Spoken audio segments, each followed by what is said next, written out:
በቀረበው ልኝ መረጃ መሰረት የአስመራጭ ኮሚቴ ሰብሳቢ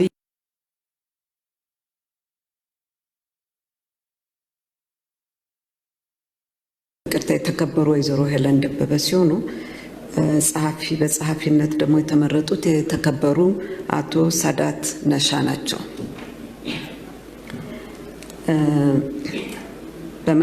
አስመራጭ ኮሚቴውን እንግዲህ ስለተመረጡ መድረኩን ለነሱ እለቃለሁኝ። አፈ ጉባኤና ምክትል አፈ ጉባኤ ሆናችሁ ለምትመረጡት እኔ ከወጣሁ በኋላ ከወዲሁ መልካም የሥራ ዘመን እንዲሆንላችሁ እመኛለሁ። ስለተባበራችሁ በእጅጉ አመሰግናለሁ። ክብርት ፕሬዝዳንትን በክብር እንሸኛለን።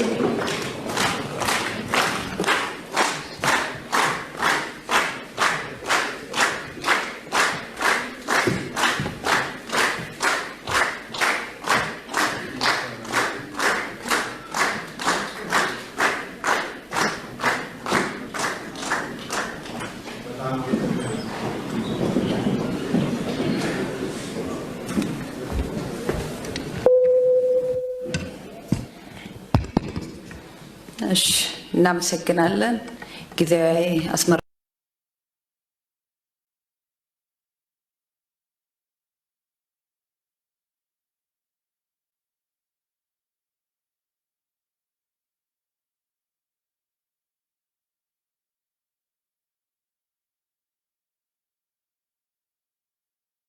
ደረሰን ለማለት እወዳለሁ።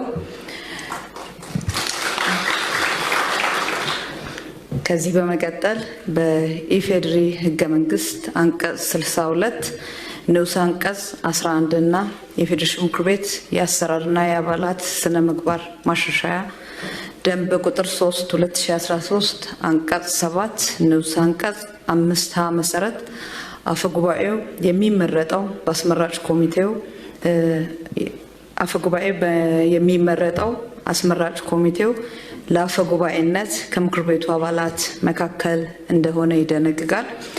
በዚሁ አንቀጽ ላይ ከምክር ቤቱ አባላት 3 እጩ የምክር ቤት አባላት 3 እጩ አፈ ጉባኤ የሚሆኑ ሰዎችን መጠቆምም እንደሚቻል ይደነግጋል። ቀጥሎም ደግሞ አንድ ብቻ በቀጥታ ተጠቁሞ በአክላሜሽን ድምጽ እንደሚሰጥበት የአባላት የአሰራር እና የስነ ምግባር ደንቡ ስለሚደነግግ በዚሁ መሰረት ካለን ጊዜ አንጻር በአክላሜሽን በቀጥታ አንድ ሰው መርጠን ብንሄድ የበለጠ የተሻለ ስለሆነ በዚሁ መሰረት ጥቆማ ለሚሰጡ ለተከበሩ ምክር ቤት አባላት እድል እሰጣለሁ። ስለሚያስኬድ ማለት ነው። ሁለቱም አሰራር በአባላት ደንብ ስነ ምግባሩ ላይ 3 ጠቁመን ድምጽ ሰተን አብላጫ ድምጽ ያገኘውን መውሰድ እንችላለን። በአክላሜሽን ደግሞ አንድ ቀጥታ መርጠን እዛ ላይ ድምጽ መስጠት ምንችልበት አሰራር ስላለ ሁለቱም አካሄድ ህጋዊ ነው። በዚህ መሰረት ካለን ጊዜ አንፃር ሁለተኛው አካሄድ የበለጠ የተሻለ ስለሆነ ሁለተኛውን ብንሄድ የተሻለ ነው የሚል ነው እንደ ኮሚቴ ያለን እሳቤ። በዚህም ላይ አስተያየት መስጠት ይቻላል። ወደ ጥቆማ መግባት ስለሚቻል ለተከበራችሁ ምክር ቤት አባላት ነው እድል የምሰጠው። እሺ፣ የተከበሩ አቶ ርስቱ።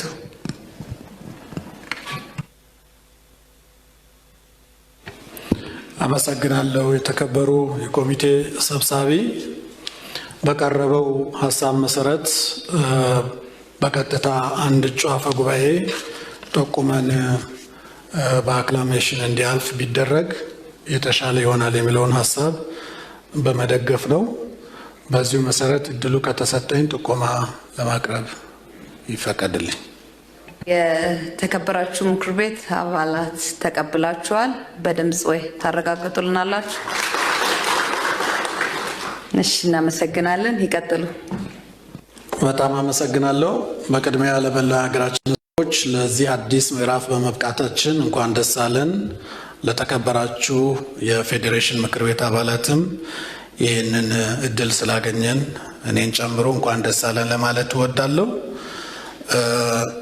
የኢፌዴሪ ፌዴሬሽን ምክር ቤት አፈ ጉባኤ በመሆን እንዲያገለግሉ በእጩነት የማቀርበው የተከበሩ አቶ አገኘሁ ተሻገር ገሰሰን ነው።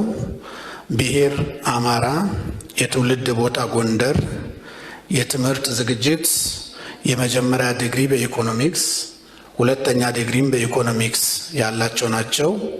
የስራ ልምዳቸው በቀድሞ የሰሜን ጎንደር ዞን የተለያዩ ወረዳዎች አመራር በመሆን አገልግለዋል። በቀድሞ ሰሜን ጎንደር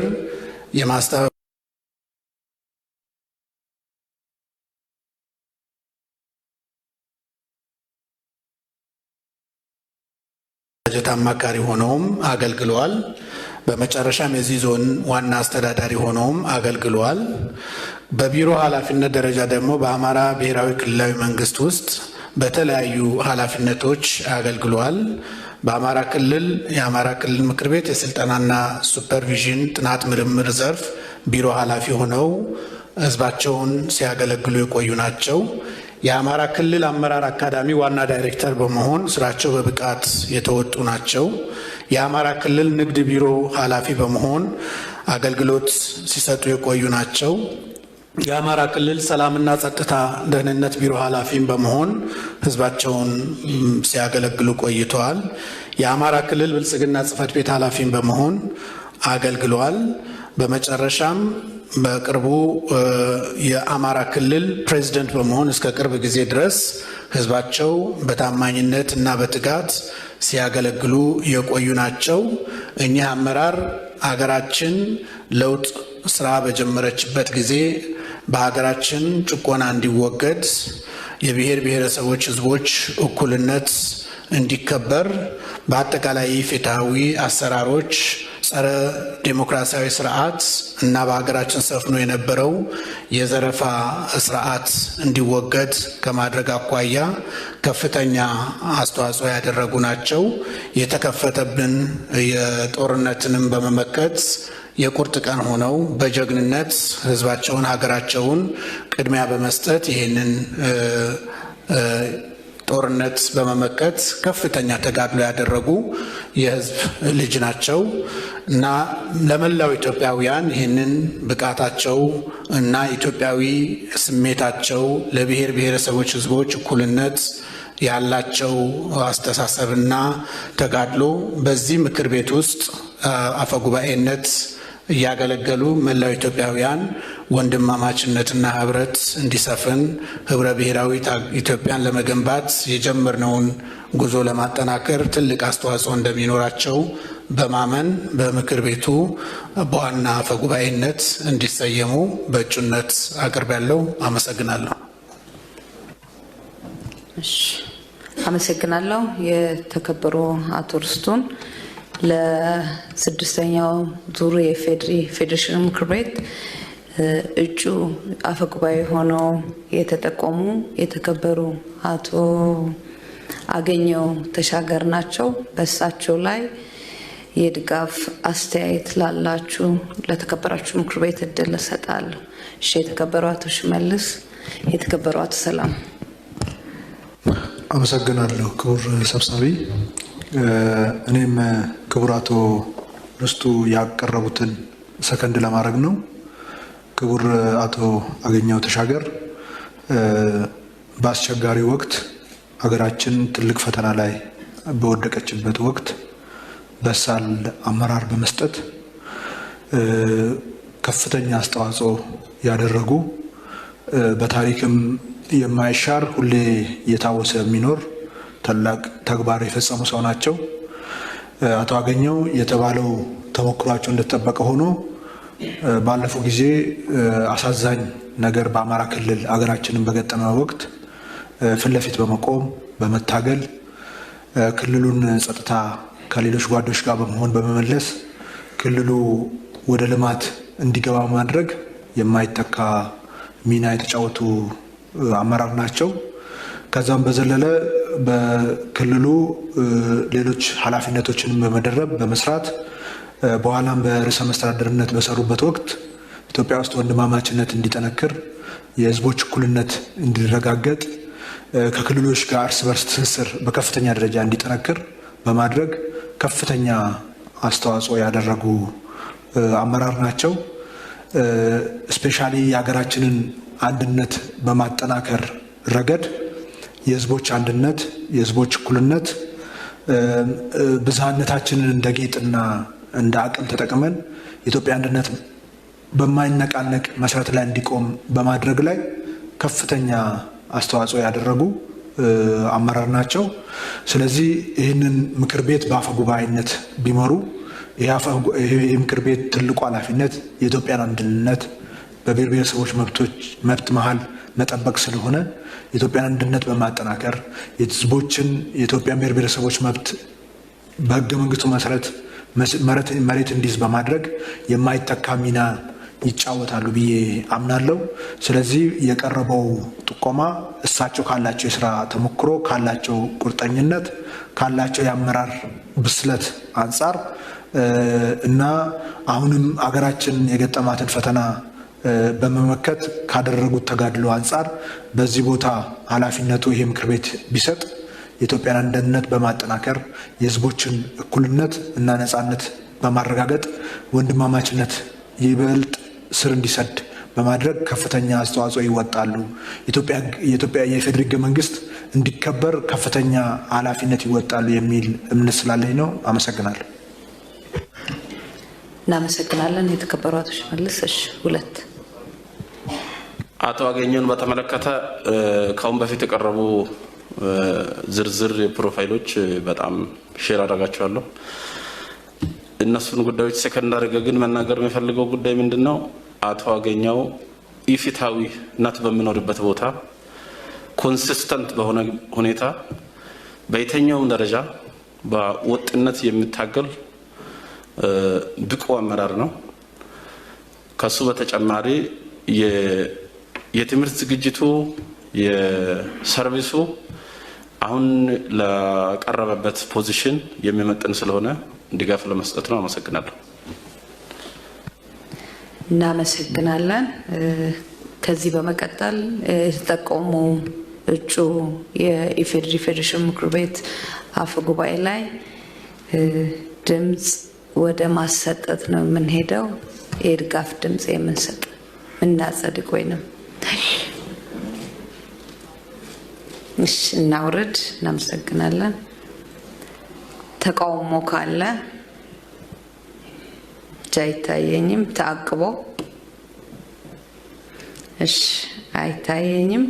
የኢፌዴሪ ፌዴሬሽን ምክር ቤት የአባላትና ስነ ምግባር ማሻሻያ ቁጥር 3 2013 አንቀጽ 7 ንዑስ አንቀጽ 5 ሐመርኋ ላይ በተደነገገው መሰረት በምርጫው አብላጫ ድምጽ ያገኘ የፌዴሬሽን ምክር ቤት አፈ ጉባኤ ይሆናል ስለሚል በዚህ ጥቆማ ሂደታችን በሙሉ ድምጽ ያለፉ ስለሆነ የተከበሩ አቶ አገኘው ተሻገር የስድስተኛ ዙር የኢፌዴሪ ፌዴሬሽን ምክር ቤት አፈ ጉባኤ ሆነዋል።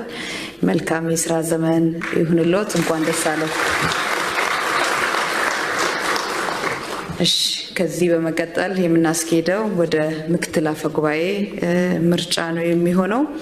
እሱም ቅድም ልክ ለአፈ ጉባኤው የሄድነውን አሰራር ተከትለን ስለምንሄድ በድጋሚ እሱን መግለጽ ሳያስፈልግ ለምክትል አፈ ጉባኤነት አሁንም አንድ ሰው ጠቁመን በአክላሜሽን መውሰድ ስለምንችል ምክትል አፈ ጉባኤ ለሚጠቁሙ ምክር ቤት አባላት እድል ስጣል። እሺ የተከበረው አቶ ፍቃድ።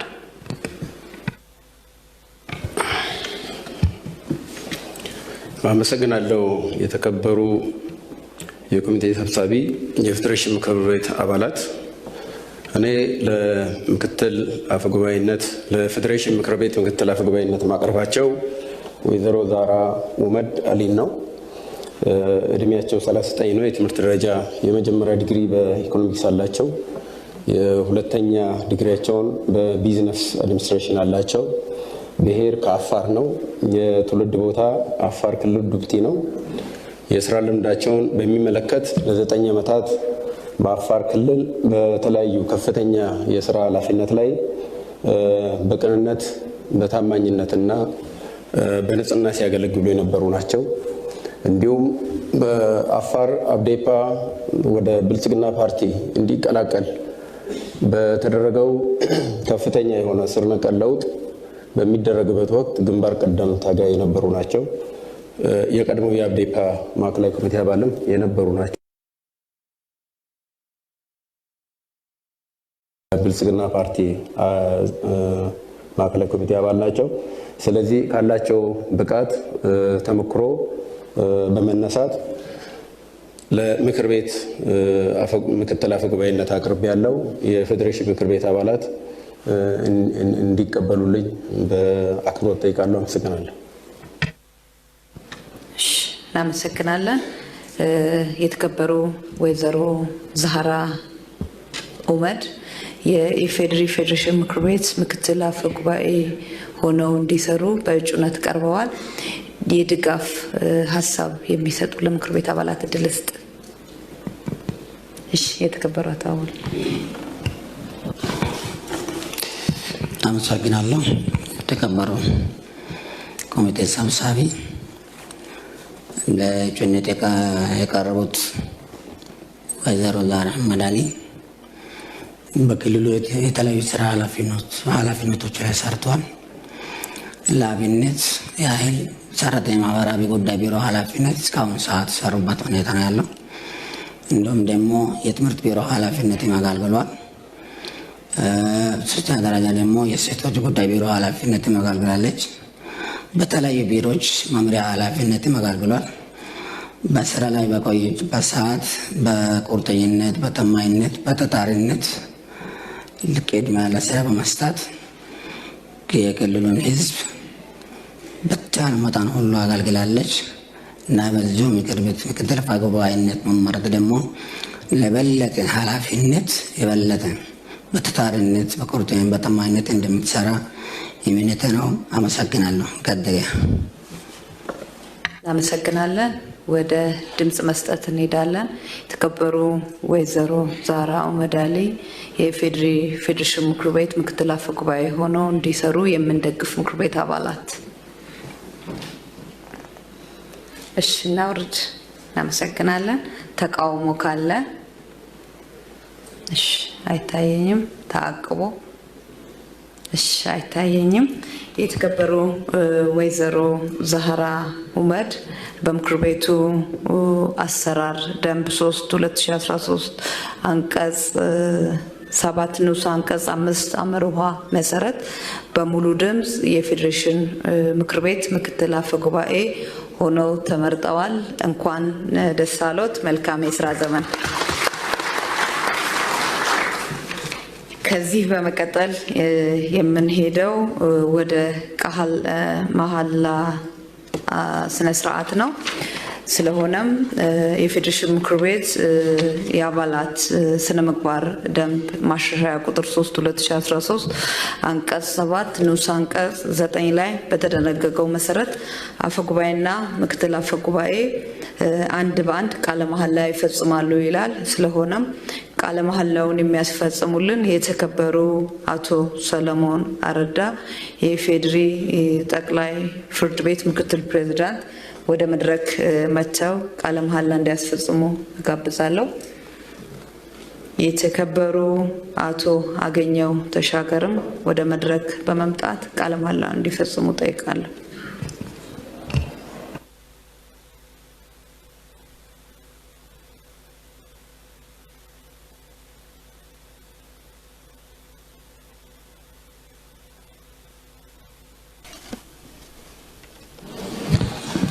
እኔ በዛሬው ዕለት በፌዴሬሽን ምክር ቤት አፈ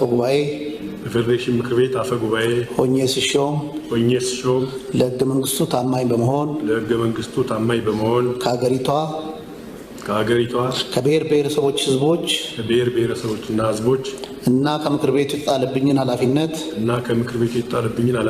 በቅንነት በታታሪነት እንዲሁም ሕገ መንግስቱንና ሕግን መሰረት በማድረግ ስራዬን እንደመፈጸም ቃል እገባለሁ። መልካም የስራ ዘመን እንዲሆንልኝ አመሰግናለሁ። እናመሰግናለን። በመቀጠል የተከበሩ ወይዘሮ ዛህራ ኡመድ ወደ መድረክ እንዲመጡ ጠይቃል።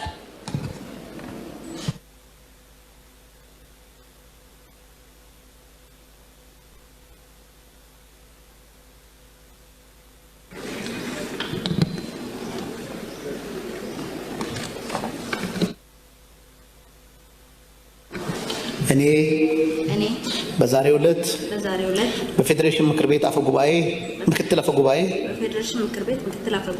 ሆኜ ስሾም ለሕገ መንግስቱ ታማኝ በመሆን ከሀገሪቷ ከብሔር ብሔረሰቦችና ሕዝቦች እና ከምክር ቤቱ የተጣለብኝን ኃላፊነት በቅንነት በታታሪነት እንዲሁም ሕገ መንግስቱንና ሕግን መሰረት በማድረግ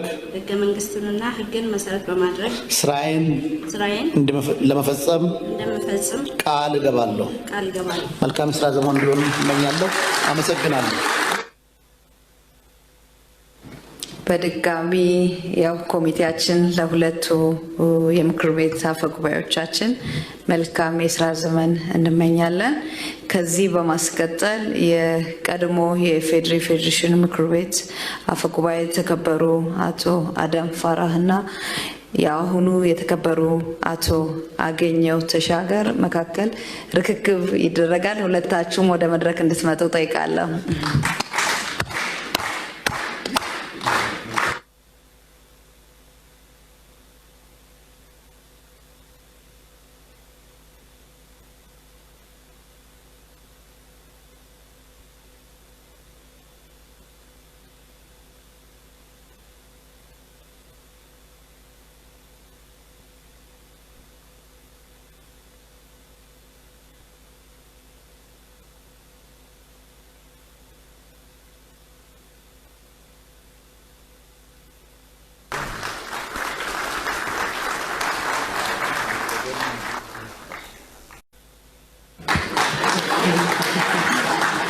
እሺ እናመሰግናለን። የተከበሩ አቶ አገኘው ተሻገር ስልጣን ተረክቧል። እኛም ጊዜያዊ ስራችንን ጨርሰናል። መልእክት እንዲያስተላልፉ ጠይቃለሁ። አመሰግናለሁ።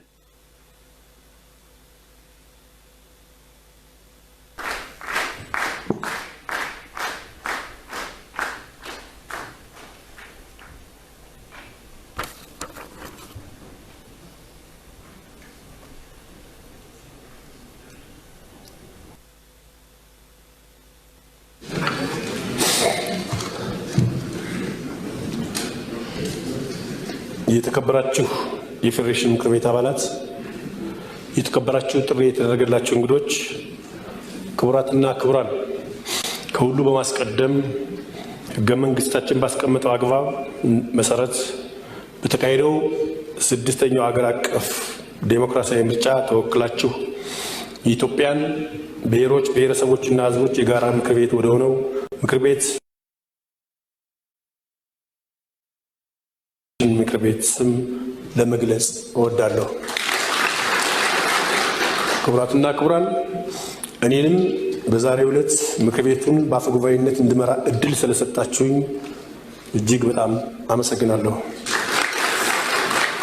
መላው የሀገራችን ህዝቦች በታሪካቸው ነፃ፣ ፍትሃዊ፣ ዴሞክራሲያዊ ምርጫ አካሂደው በህገ መንግስቱ የተደነገጉትን የፌዴሬሽን ምክር ቤት ስልጣንና ተግባራት እንዲከናወኑ ወክለው ሲልኳችሁ በቀጣዮቹ 5 ዓመታት አገራችን በእድገትና በብልጽግና በሰላም በዲሞክራሲ ጎዳና እንድትራመድ ቁልፍ ሚና ልትጫወቱ ትችላላችሁ ከሚል እምነት ነው። ይህንንም በዛሬው ዕለት በተግባር ጀምራችሁታል። የተከበራችሁ የምክር ቤት አባላት፣ ጥሪ የተደረገላችሁ እንግዶች፣ ክቡራትና ክቡራን፣ ሁላችንም እንደምናውቀው ያሳለፍናቸው ጥቂት የለውጥ ዓመታት የሀገራችንን እድገት ሰላም በማይፈልጉ የውስጥ ተላላኪና የውጭ ታሪካዊ ጠላቶቻችን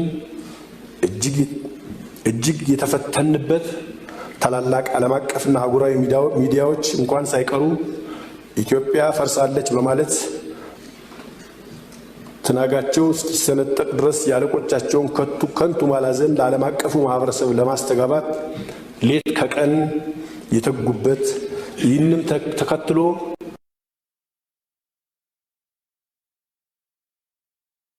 ስጋትና መጠራጠር በሰፊው የታየበት በአንጻሩ ደግሞ በዚህ ክፉ ጊዜ ያልከዱን መልካም አሳቢዎቻችንና ታሪካዊ ወዳጆቻችን በዓለም የፍርድ አደባባይ ላይ ኢትዮጵያ ስለምትከተለው የብልጽግና መንገድ ጥብቅና ቆመው የተከራከሩበትና አሸናፊ የሆኑበት በውጭም በአገር ውስጥም ያሉ ኢትዮጵያውያንና ትውልደ ኢትዮጵያውያን ልዩነታቸውን ወደ ጎን በመተው አገራቸውን ለማሻገር ሌት ከቀን የታተሩበት በስድስተኛው ሰላማዊ ዲሞክራሲያዊ ሀገራዊ ምርጫ የሀገራችን ብሔሮች ብሔረሰቦችና ሕዝቦች ያሳዩት የጨዋነትና የአርቆ አሳቢነት ተግባር ደምቆ ፈክቶ የወጣበት በዚህም ወዳጆቻችን የተደሰቱበት አገር ሻጮችና ደላላዎች አንገታቸውን የደፉበት ቅስማቸው የተሰበረበት ክስተት ሆኖ አልፏል።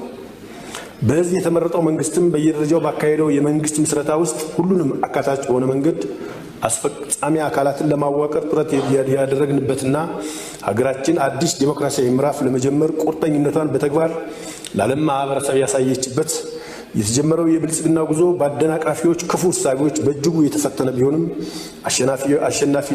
አሸናፊነቱን ግን ማስቆም አለመቻሉን ማሳየት የተቻለበት ይልቁንም ፈተናዎቹ ተጨማሪ ትምህርትና ጽናት ሰጥተውት ለህብረ ብሔራዊ ዲሞክራሲያዊ ስርዓታችን ጥንካሬና ለብሔሮች ብሔረሰቦችና ሕዝቦች የአንድነት መሰረት ለመጣል የማዕዘን ድንጋይ ሆኖ ማገልገሉ መመልከት ችለናል። በአጠቃላይ በዚህ አስቸጋሪና የፈተና ወቅት የማይሳኩ የሚመስሉ ታላላቅ ድሎች ያስመዘገብንባቸውና እንደ አገርም ኢትዮጵያ ያሸነፈችበት አጋጣሚ ነበር ማለት ይቻላል። የአሸናፊነቷም አንዱ ማሳያ ዛሬ በዚህ የጉባኤ አዳራሽ ተሰብስበን ስለ አገራችን መጻኢ ዕድል መምከር መጀመራችን ነው። የተከበራችሁ የፌዴሬሽን ምክር ቤት አባላት፣ ጥሪ የተደረገላችሁ እንግዶች፣ ክቡራትና ክቡራን፣ የኢትዮጵያ ብሔሮች ብሔረሰቦችና ሕዝቦች ካለፈው የረዥም ጊዜ አብሮነት ታሪካቸው በጎ ተሞክሮዎችን በመጠበቅ በመከባበር በእኩልነትና በወንድማማችነት የተመሰረተ ዲሞክራሲያዊ ህብረ ብሔራዊ አንድነት ለመገንባት የፌዴሪ ሕገ መንግሥት በጋራ ተወያይተው አጽድቀዋል። የህብረ ብሔራዊ አንድነት መገንቢያ መሰረቱ አብሮ ተባብሮ ለመኖርና መወሰን ነው። በአብሮነትና በትብብር ለመኖር ደግሞ ብዝሃነትን አምኖ መቀበል ይጠይቃል። ብዝሃነት በአግባቡ ለተገነዘበውና አምኖ ለተቀበለው እድል እንጂ ዕዳ አይደለም። አባቶቻችን ከአንድ ብርቱ ሁለት መድኃኒቱ የሚሉትም ብዝሃነት በአመክንዮ ለማሳየት ካላቸው ጽኑ ፍላጎት የተነሳ ነው። ብዝሃነት ከማንነቶች ፍላጎቶች የሚመነጭ አገራዊ አንድነት መገንቢያና የጥንካሬ ምንጭ እንደሆነ ብዙዎች ይስማሙበታል። በመሆኑም ህብረ ብሔራዊ አንድነት ለመገንባት ለማንነቶች የተሟላ መብት ማጎናጸፍ ይጠይቃል። በሕገ መንግሥቱ ብሔር ብሔረሰቦችና ሕዝቦች ራሳቸውን የማስተዳደር ሙሉ መብት ሰጥቷቸዋል። ሁሉም ሃይማኖቶች፣ ብሔሮች፣ ብሔረሰቦችና ሕዝቦች እኩል እንደሆኑ ተደንግጓል። ቋንቋዎች እንዲሁ እኩል ናቸው። ብሔሮች ብሔረሰቦችና ሕዝቦች የሉዓላዊ ስልጣን ባለቤቶች ሆነዋል። የጾታ እኩልነት ተከብሯል። ብሔሮች ብሔረሰቦችና ሕዝቦች በፌዴሬሽን ምክር ቤት ተመጣጣኝ ውክልና አግኝተዋል። ይህ የእኩልነት መብት ለህብረ ብሔራዊ አንድነት የማይናወጥ አምድ ሆኖ ያገለግላል። ስለሆነም በኢትዮጵያ የህብረ ብሔራዊ አንድነት እንዲጠናከር የማንነቶችን ሉዓላዊነቶችን ማረጋገጥ፣ በየደረጃው በሚገኙ የስልጣን እርከኖች ፍትሐዊ ውክልናን መስጠት፣ በመካከላቸው ፖለቲካዊ፣ ኢኮኖሚያዊና ባህላዊ ትስስር ማጎልበት ይገባናል። በመሆኑም የተጀመረው የህብረ ብሔራዊ አንድነት በጽሩ መሰረት ላይ እንዲገነባ የኢትዮጵያ ብሔሮች ብሔረሰቦችና ሕዝቦች ይሁንታ አግኝታችሁ በዚህ ምክር ቤት የመጣችሁ የተከበራችሁ የምክር ቤት አባላት ከፍተኛ ኃላፊነት ወደፊት ይጠበቅባቸዋል።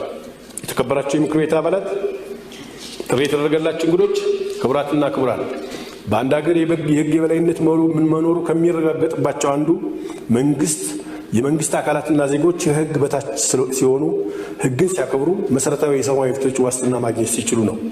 በኢፌዴሪ ሕገ መንግስት መግቢያ ላይ በሀገራችን ኢትዮጵያ ውስጥ ዘላቂ ሰላም ዋስትና ያለው ዴሞክራሲ እንዲሰፍን ኢኮኖሚያዊና ማህበራዊ እድገታችን እንዲፋጠን የራሳችን እድል በራሳችን የመወሰን መብታችን ተጠቅመን በነጻ ፍላጎታችን በህግ የበላይነትና በራሳችን ፈቃድ ላይ የተመሰረተ አንድ የፖለቲካ ማህበረሰብ በጋራ ለመገንባት ቆርጠን በመነሳት በሚል የህግ የበላይነት ለሀገራችን ግንባታ ወሳኝ እንደሆነ ይገልጻል። ይህ የህግ የበላይነት ለመኖር የህዝቦች ፈቃደኝነት እንዲቀንስ የህግ የበላይነት አለመኖር የህዝቦች ፈቃደኝነት እንዲቀንስ ስለሚያደርግ በአንድነት መሰረት ይናጋል። ህገ መንግስት ለፌዴሬሽን ምክር ቤት ከሰጠው ስልጣንና ተግባራት መካከል አንዱ የሆነውን በህዝቦች መፈቃቀል ላይ የተመሰረተ አንድነት ስር እንዲሰድና እንዲዳብር ያደርጋል የሚል ነው። በመሆኑም ምክር ቤቱ የህግ የበላይነት የሚያስከብሩ ጉዳዮች ላይ ልዩ ትኩረት ሰጥቶ መስራት ይገባል እላለሁ። በመጨረሻም መጪው ዘመን ለሀገራችን ህዝቦች ዲሞክራሲያዊ አንድነት፣ ጥንካሬ፣ አንድነትና ብልጽግና እየተመኘሁ ለተከበራቸው የምክር ቤት አባላት መልካም የሥራ ዘመን እንዲሆንላችሁ እመኛለሁ። ኢትዮጵያ በልጆቿ ጥረት ታፍራና ተከብራ ለዘላለም ትኑር። እጅግ በጣም አመሰግናለሁ።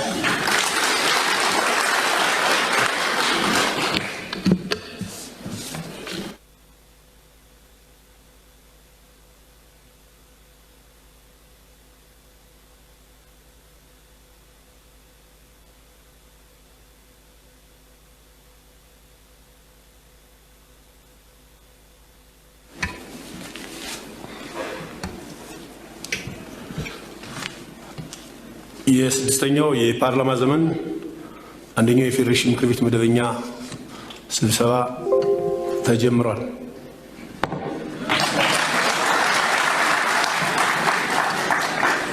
አመሰግናለሁ።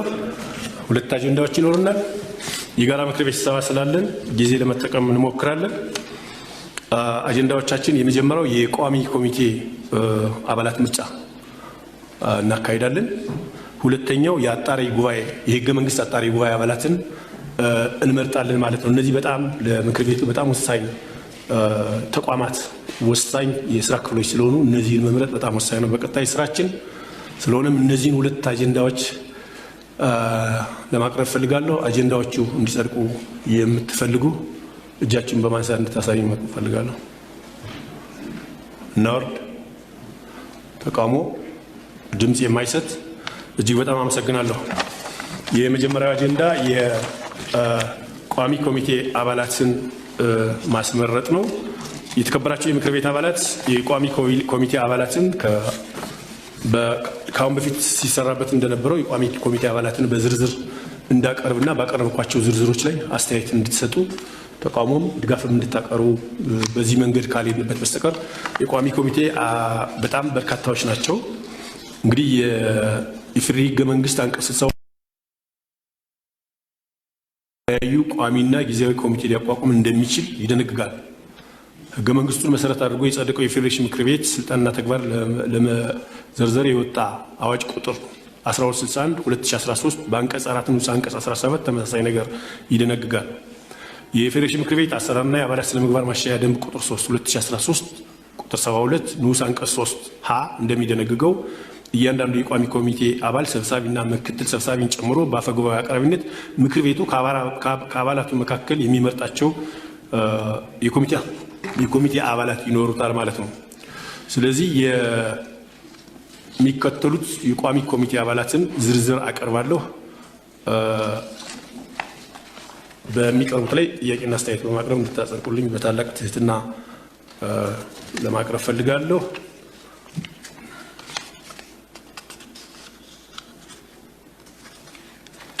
በዚህ መሰረት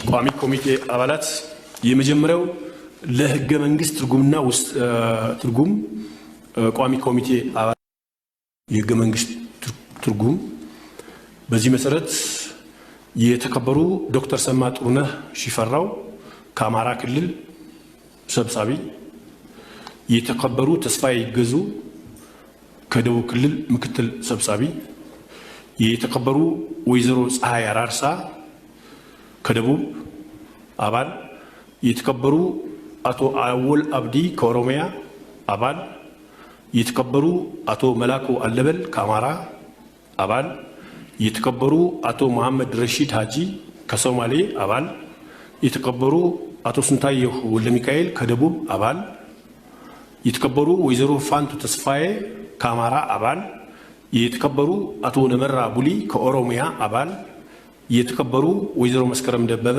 ከኦሮሚያ አባል፣ ያው ከትግራይ አልቀረበም። ስለዚህ እነዚህ ናቸው የቋሚ ኮሚቴ አባላት፣ የህገ መንግስት ትርጉም ቋሚ ኮሚቴ አባላት ማለት ነው። እነዚህ የቋሚ ኮሚቴ አባላት ናቸው። ሁሉን ላቅርብና አስተያየት ብታቀርቡ ሁሉንም ባቀርብ። ሁለተኛው ቋሚ ኮሚቴ ለድጎማና የጋራ ገቢዎች ድልድል ቋሚ ኮሚቴ ነው። እነዚህ የተከበሩ ፕሬዝዳንቶች ናቸው፣ የክልል ፕሬዝዳንቶች ናቸው። የተከበሩ አቶ ሽመልስ አብዲሳ ከኦሮሚያ ሰብሳቢ፣ የተከበሩ አቶ ኡመድ ኡጅሉ ከጋምቤላ ምክትል ሰብሳቢ፣ የተከበሩ አቶ ሙስጣፋ ማይቻል ከህገ መንግስት ባሉ መለስ ባሉ የበታች ህጎች ይሄን ማረም ስለማንችል ይሄንን በአሰራር አሁን አዲስ መንግስት ሲቋቋም በአሰራር አካታች በማድረግ በተወሰነ መልኩ የህዝብ ድምጽ እንዲካተት ይሁን አይነት ዥንጉርጉር የሆነ ካቢኔ የተለያየ ድምጽ የሚሰማበት ፓርላመንት ለማቋቋም ጥረት መደረግ ይኖርበታል ማለት ነው። በተጀመሩ ጅምሮች አሉ። በቂ ናቸው በቂ አይደሉም ሌላ ጉዳይ ሆኖ ግን ጥሩ ጅምሮች ናቸው። በአዲስ አበባ በተለያዩ ጅምሩ ጥሩ ነው ግን በቂ አይደለም። ስለዚህ አሁን ከዚህ በኋላ የሚመሰረተው ካቢኔ እና መንግስት ይህንን ብዝሃነት በውስጡ የያዘ መሆን መቻል አለበት። ሌላው ኤፊሽንሲ ነው። የሚደረጉ ምደባዎች፣ የመንግስታዊ ምደባዎች፣ ሚኒስቴሪያል ፖዚሽን ላይ የሚደረጉ ምደባዎች፣ ከዛም በታች ያሉ ማናቸው ምደባዎች ብቃትን ብቻ መሰረት ያደረጉ እንደሚሆኑ ይጠበቃል። እርግጥ ነው የፓርቲው መሪ ዛሬ ጠቅላይ ሚኒስትር ሆነው የተሾሙት ዶክተር አብይ አህመድ ጠቅሰዋል። በዚህ አግባብ ብቃትን መሰረት ያደረገ ምደባ እንደሚደረግ ተግባሩም ልክ እንደዛ እንዲሆን ይጠበቃል ማለት ነው። ኤፊሽንሲ ኤፊሽንት መሆንን ኤፊሽንት የሆነ መንግስት ይጠበቃል። ኤፊሽንት የሆኑ ሚኒስትሮች በብዙ ቁጥር ጠንካራ አቅም ያላቸው የመንግስት ኃላፊዎች በብዙ ቁጥር በካቢኔውም ሆነ በሚኒስትሮች ምክር ቤትም ሆነ በመሰል መዋቅሮች ሙግቶች፣ ፍጭቶች፣ ክርክሮች ይኖራሉ። ያ መጨረሻ ላይ ጥራት ያለው የመንግስት ውሳኔ እንዲወጣ ይረዳል ማለት ነው። በዋናነት የተሻሉ ሰዎች ይምጡ ብለን ፕሮፓጌት የምናደርገው ያን የምናበረታታበት ዋነኛው ምክንያት የሀሳብ ፍጭቶች እንዲኖሩ፣ የሀሳብ ሙግቶች እንዲኖሩ፣ ከዛ በኋላ ህዝብ ይጠቀማል ማለት ነው። ሰዎች በተፋጩ በተከራከሩ ቁጥር አንዱ ያነሳው ሀሳብ ክፍተቱ ይጎላል፣ አንዱ ያነሳው ሀሳብ ጠንካራ ጎኑ ይጎላል። መጨረሻ ላይ የሚገኘው ውጤት ጥራት ያለው ይሆናል። ጥራት ያለው ውሳኔ የመንግስት ውሳኔ በኖረ ቁጥር፣ ጥራት ያለው የመንግስት አሰራር በኖረ ቁጥር መላው ህዝብ የሚጠቀምበት ነው የሚሆነው ማለት ነው። እንዲህ ያሉ ነገሮች ይጠበቃሉ ማለት ነው። ቀደም ሲል ጠቅላይ ሚኒስትር አብይ አህመድም በተለይም ኢትዮጵያ አሸንፋለች በምርጫው የፖለቲካ ፓርቲዎች መላው ማህበረሰብ ውጤታማ የሆነ ሂደቶችን በሄዱባቸው ርቀቶች ስልጣን በማጋራት ረገድ ወይም ደግሞ የፖለቲካ ፓርቲዎችን አካታች የሆነ እና ጥቅምን ወይም ደግሞ ሜሪት ቤዝ የሆነ እውቀትን መሰረት ያደረገ ስራዎች መመራት አለባቸው የሚለውን ሀሳብ ሲያነሱት በተደጋጋሚ ተሰምቷል። አሁን ላይ እስካሁን የተካሄዱ የአዲስ የመንግስት ምስረታ ላይ ሁለቱ በተለይም የአዲስ አበባ ላይ የድሬዳዋ የምናያቸው በክልል የተደረጉ የመንግስት ምስረታዎችም ላይ የተካተቱ እንደዚሁ ከፖለቲካ ፓርቲዎች አካታች የሆኑ ከተለያዩ ተፎካካሪ ፖለቲካ ፓርቲዎች በስልጣን ሂደቱ ወይም ደግሞ በአመራር ሂደቱ ውስጥ እንዲካተቱና የበኩላቸውን አስተዋጽኦ እንዲያደርጉ የተሄደበት ርቀት ተመልክተናል። ከዚህ አኳያ አሁን ላይ በተለይ በዚህ ሂደት መካሄዱ የሀገሪቱን የአካታች የሆነ ዲሞክራሲ በመገንባት ረገድ ምን አይነት አስተዋጽኦ ይኖረዋል ይላሉ ዶክተር? በርግጥ አገር ያረጋጋል። ምክንያቱም ሰው ውክልና ሲያገኝ፣ ሰው ፍትህ ሲያገኝ አገሬ ነው። ፈረንጆች የሚሉት አለ ፊል አት ሆም፣ ቤት የመሆን ስሜት፣ ቤት ሆም ስዊት ሆም ይላሉ እኮ እነሱ። እንደ ቤትሽ የሚመችሽ ነገር የለም። የቤት አይነት ምቾት ሊሰማው ይገባል። አንድ ሰው በሀገሩ፣ በዜግነቱ፣ በቋንቋው፣ በባህሉ፣ በሃይማኖቱ፣ በጾታው፣ በማንነቱ መገለልና መድሎ ከደረሰበት ሰው አርፎ ቤት አይቀመጥም። ይህ ፍትህን ካጣ ፍትህን በጉልበት ለመፈለግ ይሄዳል። ስለዚህ አንዱ ምንድነው የምርጫ መብትን ማስከበር ነው። ለሰው ምርጫ መብቱ ተከብሮለታል። የሚፈልገውን ፓርቲ ወጥቷል። አሁን እንደዚህ አካታች አካሄድ ነው። ይሄ አገር ከ76 በላይ ብሔረሰቦች ያሉት አገር ነው። ስለዚህ ሁሉም ቢያንስ በፌዴራል ተቋማቱም ይሁን በፓርላማ ፊቱን ማየት ይፈልጋል። መስታወቱ ውስጥ መስታወቱን አንዱ ብቻ ከሞላው ሌላው ፈንቅሎ ገፍትሮ ማየቱ አይቀርም ፊቱን። ስለዚህ ወደዛ አካሄድ እንዳይሄድ ሰው ተረጋግቶ ስርዓት ከተመሰረተ አካታች የሆነ ድምጻቸው ካልተጣለ እንደዚህ የሆነ አሁን ያለው አካሄድ ወደፊት ለሚመሰረተው የዲሞክራሲ ስርዓት አመላካች ግብአት ነው። እያደገ ይሄዳል። ዲሞክራሲ ሂደት ነው እንጂ ግብ አይደለም በራሱ። ለአንድ ለመሄጃ መንገድ ነው፣ መመዘኛ ነው፣ ግብአት ነው። ስለዚህ ምንድነው እንደዚህ ያሉ ነገሮች እያደጉ ነው የሚሄደው። በአንድ ጊዜ ወጥ የሆነ ምክንያት የወጣንበትን እናውቃለን። በምርጫ 2008 መቶ በመቶ ነበር ኢህአዴግ ያሸነፈው። ምን ማለት ነው መቶ? እዚያውን የተወዳደሩ ፓርቲዎችን አይተናል። ብዙ 108 ፓርቲዎች ነበሩ። እነሱን ድምጥ ማጣቸውን አጥፍቶ ግማሹን ጥፍሩን እየነቀለ ግማሹን እያፈናቀለ ግማሹን እያሳደደ አሁን ቤተሰቦቻቸው ፈርሷል። የአብዛኞቹ ኑሯቸውን አጥተዋል። ይሄ የማይሆንበት ምህዳር ለመፈጠር አንዱ እንደዚህ አካታች አካሄድ ነው። ምክንያቱም አምነው እንትኑ ብዙዎች እኮ አፈንግጠው ወጥተዋል። አፈንግጠው ወጥተው ይሄ ምርጫው ቅቡልነት የለውም፣ ዲሞክራሲ ስርዓት አገሪቷ ላይ መንግስት የለም፣ የሽግግር መንግስት ይመስረትልን ብለው የሚጠይቁ ሰዎች ባሉበት እንትን ምህዳር ፓርቲዎች ባሉበት ምህዳር እነዚህ 46ቶቹ ፓርቲ አለ፣ መንግስት ስርዓት አለ፣ መዋቅር አለ፣ የምርጫ ስርዓት አለን፣ ገብተን የሆነውን ይሁን ብለው ለመንግስት እውቅና እንዲያገኝ ውለታ የዋሉ ሰዎች ናቸው። ስለዚህ እነሱን አሰባጥሮ የአመራሩ ላይም ፓርላማው ላይም እንዲሳተፉ ማድረግ ለሌሎቹም ጥሪ ነው።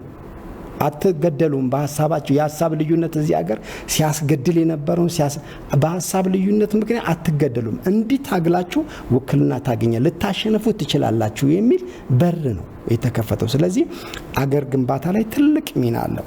ሌላው ደግሞ ምንድነው የምርጫ ክፍተቶች የፈጠሩትን ምርጫ ሁሌ ክፍተት ይኖረዋል። ምርጫ ላይ እኮ አንገት ለአንገት መተናነቅ፣ መተቻቸት አልፎ እንትን አለ እኮ አንዱ ያንዱን ፖሊሲ በሐሳብ ላይ የተመረኮዘ ከሆነ የፖለቲካ ስርዓቱ ሐሳብ ያድጋል፣ ይሞታል፣ ይቦካል ምናምን። ያንዱን ፖሊሲ አብጠርጥሮ ተችቶ ውድቅ አድርጎ ሊሄድ ይችላል። ያ እዛው መቋጨት አለበት። ወደ ግለሰብና ወደ መንግስት አመራር መምጣት የለበትም።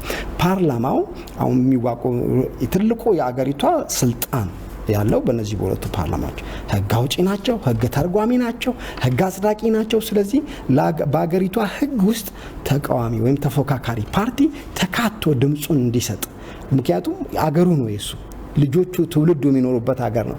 የተሻለ ዲሞክራሲያዊ ስርዓት እንዲገነባ አሳትፎ ህጎች ላይ፣ አሳትፎ ስልጣን ላይ፣ አሳትፎ ውክልና ላይ መሄድ ትልቅ ነገር አለው። የጭብጨባ አይሆንም ማለት ነው። እንትኑ የፓርላማው የታወቀው ምንድነው 98% ነው ያሸነፉት፣ በ2000 100% ነው በመናምን። ይሄ የጭብጨባ ፓርቲ ነው፣ የጭብጨባ ነው። ምክንያቱም እንትና እጅ ሲያወጣ አብሮ እንዲህ የሚል ሰው ነው የምታገኝ። ኮንፊደንስ እንኳን የለውም። ምክንያቱም የመጣው በልዩ እጅ ስራዎች ነው። አሁን የሚመጡት ግን ህዝብ መርጧቸው ተወክለው ነው የሚመጡት። የጭብጨባ ጉዳይ አይደለም። ሀሳብ የማንሸራሸር የመሞገት ጉዳይ፣ ህዝባዊ ተልእኮን የማስረጽ ጉዳይ፣ ህዝባዊ ችግሮችን የማንጸባረቅ ጉዳይ፣ ህዝባዊ ጥያቄዎችን የመመለስ ጉዳይ ነው የሚሆነው ፓርላማው። ህግ ውስጥ እነዚህ ይካተታሉ ማለት ነው። ስራ ፈጣሪ ፓርላማ ይሆናል፣ ልማታዊ ፓርላማ ይሆናል። እና እንደነዚህ ያሉት ነገሮችን ከማምጣት አኳያ እንደዚህ አሰባጥሮ መሄዱ አገር ያደርጋል። ሲታፈን ሰው መተንፈሻ ይፈልጋል። መተንፈሻ ደግሞ ጉልበት ነው የሆነው። ሰው ፍትህ ካጣ፣ ውክልና ካጣ፣ የአንድ ሰፈር ሰዎች የሚኮለኮሉ ከሆነ ሌላው መገልበጥ ነው። የኛ እኮ ሀገር ስርዓት የአካፋ ፖለቲካ ነው የሚባለው። ገፍትሮ ከፊት መምጣት ነው። ይሄ ነገር አካፋው መቀመጥ አለበት። አካፋ ወደ ልማት፣ ወደ ዛፍ መትከል፣ ወደ ምናምን ይሄድና ሀሳብ ይንሸራሸራል። ቢሮ ላይ ማለት እንደዚህ ጠረጴዛ ላይ ሀሳብ ይንሸራሸራል። ገዢ የሆነ ሀሳብ ይካተታል። ህዝባዊ የሆነ ሀሳብ ይካተታል። ህዝባዊ ጥያቄን የሚመልስ ሀሳብ ይካተታል። ህጉ ነው ይወጣል ማለት ነው። ስለዚህ ተደራሽነት ያለው ስርዓት ለመፍጠር እንደዚህ ያለ አካሄድ አማራጭ የሌለው።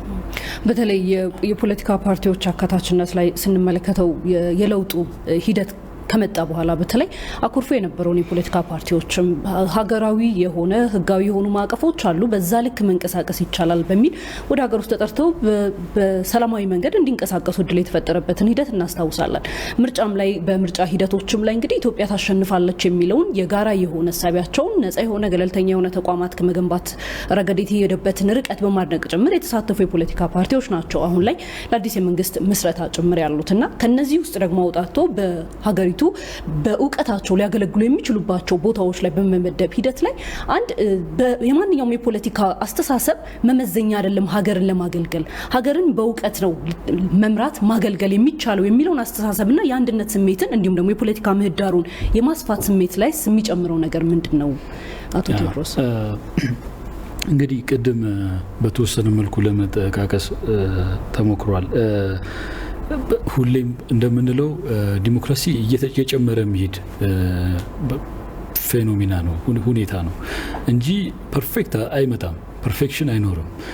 ሌት አለውን እንደኛ ሀገር በጣም የተወሳሰበ የታሪክ የህገ መንግስት በጣም አጭር ደግሞ የዲሞክራሲ ታሪክ የዲሞክራሲ ልምምድ ታሪክ ላለው ሀገር ፐርፌክሽን የሚጠበቅ አይደለም። ሌት አለውን እኛን ለምሳሌ አሁን በቅርብ በዚህ አመት አሜሪካ ተመሳሳይ ምርጫ አድርጋለች። በእኛ በዚህ አመት በእነሱ በ2020 ማለት ነው። ታስታውሱ ከሆነ የአሜሪካ ምርጫ በተደረገበት ወቅት ዶናልድ ትራምፕ በወቅቱ ኦፊሱን ይዞ የነበረው የምርጫውን ውጤት አልቀበልም ተጭበርብር ያለው ተደጋጋሚ ሆኑ የተለያዩ ያሉትን ሰዎች እየተጠቀመ በጣም ከፍተኛ ነውጥ ነበር ያስነሳው። በትዊተሩ በፌስቡክ አካውንቱ ይለቋቸው የነበረ መረጃዎች በጣም አደገኛ ነበሩ። ምክንያቱም በጣም ጽንፈኛ ነጮች የሱ ደጋፊዎች ናቸው። ታጥቀው አደባባይ ወጥተው ብዙ ነገር የሚያደርጉ ብዙ ነገር እና ተፈርቶ ነበር። እንደውም ማስታውሰው የአሜሪካ መንግስት የከፍተኛ ጄኔራሎች እነ ማይክ ሚሌይ ከፍተኛ የጦር መኮንኖቹ ማለት ነው እስከ መፍራት ይሄ ሰውዬ መፈንቅለ መንግስት እስከ ኩዴታ ጭምር እያሰበ ነው እና ብለው በዝግ በርካታ ምክክር ያደርጉ ነበረ።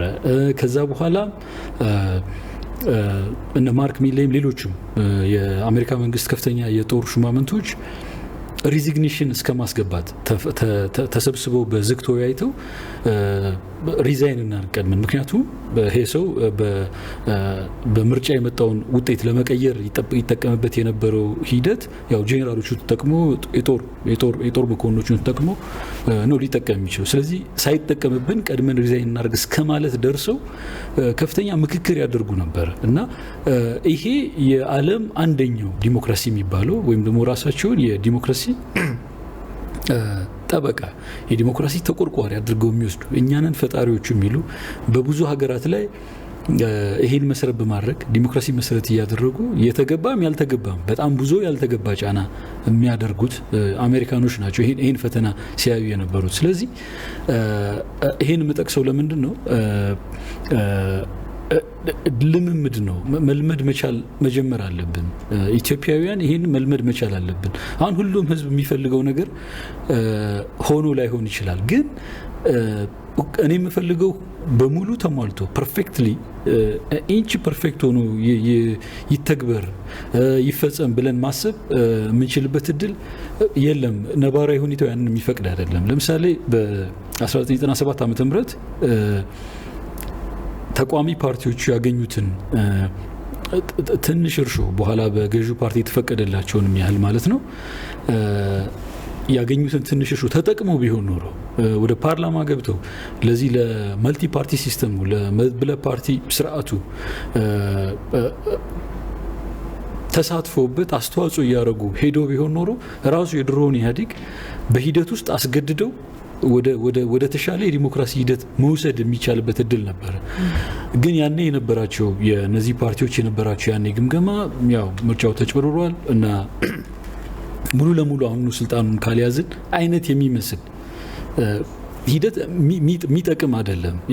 እንደ ሎንግ ረን አሁን ዲሞክራሲ እየተደመረ የሚሄድ ነገር ነው፣ እየተጨመረ የሚሄድ ነገር ነው። ሞር ኦር ለስ ኢንክሪመንታል ነው የትም ሀገር ላይ ትላንት የሰራነውን ስህተት ዛሬ በተወሰነ መልኩ የምናሻ ከቻልን ቢፈነጠር እና ፍጹም ዲሞክራሲ ቢሆን በጣም ደስተኛ ነን። እኛ የሚሆን እኔ የምመኘው ያንን ነው ለሀገሬ። ግን ያ አሁን ባለው ተጨባጭ ሁኔታ መሆን ይችላሉ። ይህን መልመድ መቻል አለብን። ታሳው ሀገሮች የተገነቡት መተማመን ላይ የደረሱት ያን ሂደት እየሄዱ ነው የደረሱ የተወሰኑ ሀገሮች ማለት ነው።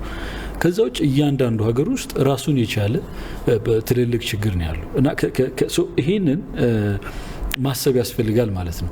ሌላው አሁን ቅድም በተወሰነ መልኩ ስናነሳ የነበረው ማለት ነው ከዚህ ከምርጫ ስርዓቱ ጋር በተለይ አሁን መንግስትን ማቋቋም የቻለው ፓርቲ የወሰዳቸው እርምጃዎች እንደ ጅምር በጣም ጥሩ ናቸው የምንልበት ምክንያት ከዚሁ ጋር በቀጥታ የሚያያዝ ነው። ቅድም እንደጠቀስኩት የምንከተለው የምርጫ ስርዓት የአብላጫ ድምፅ የሚባለው የምርጫ ስርዓት ነው። ፈርስት ፖዝ ዘ ፓስት። ይሄ ማለት ምን ማለት ነው? በአንድ አካባቢ 5 ፓርቲዎች ቢወዳደሩ 100 ሰዎች ከ100% ድምፅ ውስጥ አንደኛው ትልቅ ያገኘው ኤ የሚባል ፓርቲ ቢሆን 30% ቢያገኝ፣ ቢ 20% ቢያገኝ፣ ሌሎቹ የቀሩት 3-4 ፓርቲዎች ደግሞ 15-17 እያሉ ቀሪውን ምርጫ ቢከፋፈሉት ትልቁን ድምፅ ያገኘው 30-35% ያገኘው ፓርቲ ቀሪዎቹን ከሱ የሚበልጡትን 60-65ቱን ጠቅሎ አሸናፊ የሚሆንበት የምርጫ ስርዓት ማለት ነው። የምርጫ ስርዓት ነው። ይሄ በአንድም ቢሆን በአንድ ድምጽም ቢሆን አብላጫ ድምጽ ያገኘው ቀሪዎቹን የሚጠቀልልበት ፈርስት ፖዝ ዘ ፓስት የምንለው የምርጫ ስርዓት ነው። ይሄ አይነቱ የምርጫ ስርዓት ለኢትዮጵያ እንደ ኢትዮጵያ ላሉ ስፔሲፊክ የሆነ ፌዴራል ስርዓትን የሚከተሉ በጣም ብዙ አይነት ማህበረሰብ ቡድኖች ኢንተረስቶች ያሉባቸው ብዙሃነት ዳይቨርሲቲ ላለባቸው ሀገራት የሚመከር የምርጫ ስርዓት አይደለም። ከሱ በተቃራኒ ያለ የምርጫ ስርዓት ነው። ትንሽ ያገኘ ሁሉ የሚጠቀልልበት። ከዛ ይልቅ የሚመከረው የምርጫ ስርዓት ፕሮፖርሽናል የምንለው ይሄ በተመጣጣኝ ባገኙት ድምጽ ልክ የሚወከሉበት የምርጫ ስርዓት ነው ማለት ነው። ይሄ በጣም መሰረታዊ የህገ መንግስት ክፍተት ነው። በእኛ ሀገር ህገ መንግስት ውስጥ ያለ ሜጀር ሉፖል ነው። ቅድም እንደጠቀስኩት ህገ መንግስቱ መሻሻል አለባቸው ብለን ስንተች ስንሟገት ከቆየንባቸው ምክንያቶች አንደኛውና መሰረታዊ ደግሞ ይሄኛው ነው። ይሄ የምርጫ ስርዓት አሁን ኦልሬዲ መቀየር የሚቻል አይደለም። በህገ መንግስት ኦልሬዲ የተቀመጠ ነው። አሁንም ላቋርጥ ነው ከይቅርታ ጋር አቶ ቴዎድሮስ። ተመልካቾቻችን የህዝብ ተወካዮች ምክር ቤት ወደ ስብሰባው ቀጥሏል። አሁንም ወደዛ አመራችኋለሁ።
ሾልኮ ገብቷል።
ሶስተኛ ጊዜ ነው ዛሬ።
ክብርት ፕሬዝዳንት ሳህለወርቅ ዘውዴ ለሁለቱም ምክር ቤቶች አንደኛ ዓመት የሥራ ዘመን አንደኛ ዓመት የጋራ ስብሰባ የመክፈቻ ንግግር እንዲያደርጉ በአክብሮት እጋብዛለሁ።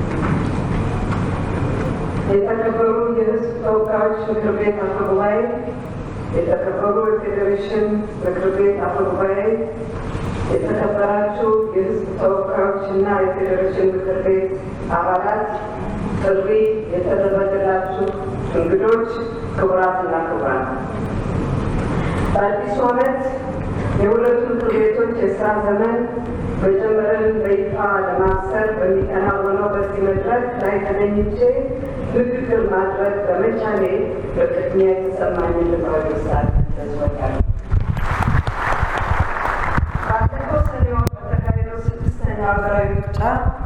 ተወዳድራችሁ ለዚህ ከፍተኛ ኃላፊነት በመብቃታችሁ እንኳን ደስ አላችሁ ለማለት እወዳለሁ። እንዲሁም በዛሬው ዕለት የሀገራችንን ጠቅላይ ሚኒስትር፣ የሕዝብ ተወካዮችና ፌዴሬሽን ምክር ቤቶች አፈ ጉባኤዎችና ምክትል አፈ ጉባኤዎች ሆናችሁ በመመረጣችሁ እንኳን ደስ አላችሁ እያልኩ የተመረጣችሁበትን ወቅት ለሀገራችን ልዩ በመሆኑ የስኬት የሥራ ዘመን እንዲሆንላችሁ እመኛለሁ። 5 ዓመት የሚቆየው የእነዚህ አዲስ ምክር ቤቶች መከፈት በየዓመቱ ከሚደረጉት የመክፈቻ ስነ ስርዓቶች በብዙ አንጻር ልዩ ትርጉም የሚሰጠው ነው። የአንድ ምዕራፍ መጠናቀቅና የአዲስ የተስፋ ምዕራፍ መከፈትን ያበስራል። ሀገራችን ኢትዮጵያ ከዚህ ቀደም ችግሮችን ያላስተናገደች ይመስል ባለፉት ዓመታት በእጅጉ ተፈትናለች። ሉዓላዊነቷን፣ አንድነቷን፣ አብሮ መኖራችንን ለማናጋት ተሞክሯል። ብዙ ዋጋ ተከፍሏል። የዚህ ሁሉ ትግልና ጽናት ድምር ለዛሬይቷ ቀን አብቅቶናል። ስለሆነም ለዚህ አዲስ ምዕራፍ መባቻ ላይ እንድንደርስ ደማቸውን ያፈሰሱትን የሀገራችን የመከላከያ ሰራዊት፣ የሀገራችን ሴቶችና ወንዶች፣ አዛውንቶችና ወጣቶች፣ ውድ ኢትዮጵያውያንን ማስታወስ ተገቢ ይሆናል። ሀገራችን ኢትዮጵያ የተለያዩ ቅርጽና ይዘት ያላቸው ቢሆንም የሕዝብ ውክልና ስርዓት የ90 ዓመት ልምድ ያላት ናት። ፓርላማ ስልጣኑንና ሉዓላዊነቱን የሚያገኘው በቀጥታ ከሚወክለው ሕዝብ ነው። ከስልጣኑም ቀዳሚ የሚሆነው የሕዝብ ውክልና ነው። የሕዝብ ፍላጎት፣ ዓላማዎች፣ ችግሮች ወዘተ ድምፅ የሚያገኙት በተወካዮቹ አማካኝነት ይሆናል ማለት ነው። ለዚህም የፓርላማ አባል የመረጠውና በአጠቃላይ የሚወክለው ሕዝብ መካከል የጠበቀ ግንኙነት መኖር መሰረታዊ ጉዳይ ነው። መንግስት ለሕዝቡ ተጠያቂ መሆንን ያጠናክራል። ተጠያቂነት ደግሞ ለዲሞክራሲ ግንባታ የማይታለፍ ጉዳይ ነው። ፓርላማ የሕዝብን የልብ ትርታ ለማወቅ እድል ያለው ነው። በየጊዜው እያደጉ የሚመጡ የሕዝብ ፍላጎታችን በጊዜ ለመለየት ይረዳል። ከዚህም በላይ ደግሞ ግጭት ድንገት የሚመጣ ባለመሆኑ ምልክቶችን በጊዜ ለመለየትና አስቀድሞ ለመከላከል የሚያስችል ነው። ካለፈው ትምህርት መውሰድ ቀዳሚ ጉዳይ ነው። ምክር ቤቶቹ የሕዝቡ ስሜት የሚንጸባረቅበት፣ የሚስተጋባበት፣ የተለያዩ ሀሳቦች የሚንሸራሸሩበት፣ የሚፋጩበት፣ ተከራክሮ የሚያሸንፉበት ቦታ መሆን ይጠበቅባቸዋል።